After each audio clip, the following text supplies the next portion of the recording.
বয়স্ক দাদিমা সেখানে ভোট দিতে গেছে, সেখানে ভোট দিতে যেয়ে তাকে বলা হচ্ছে কি তুমি বিজেপিতেই ভোট দাও।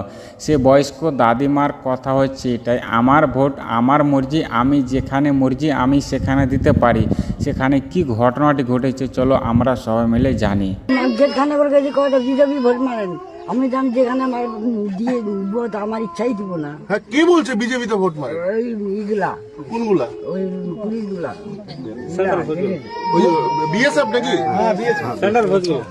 আপনি ভোট দিয়েছেন তো?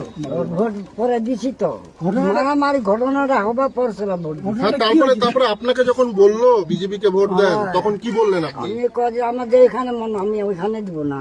হ্যাঁ, তারপরে তারপরে ওই ঠুকাঠুকি ঝাড়াঝাড়ি লাগালে ঠুকে দিলে লাগে মাথায় লাগছে। মাথায় লাগে। কে লাঠির বাড়ি মারছে? লাঠির বাড়ি লাঠি কে? বিএসএফ? বিএসএফ লাঠি বাড়ি লাঠি দিতে ছেলে বিএসএফ না মেয়ে বিএসএফ? ছেলে আচ্ছা, ছেলে তোমার মারে কি বললো? মারে বললো যে ওই তো ওইখানে পুছেছে আমাকে, ওইগুলো আমি কহছি আচ্ছা, তো অন্য তো লড়াই বেঁধে লাগে গেল তো আমি অন্য কোকা হাগে না তুমি অন্য হেড করে তোমার আছি। আপনার কি ব্যথা লাগছে?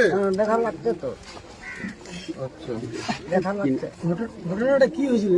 গেল যে প্রথমে হারাইছি তো। না, না, হয়ে গেছে। আমার তো অসুখ, কেটে দিছি আমি, কেটে দিছি। আমার অসুখটা আমি কি বলবো।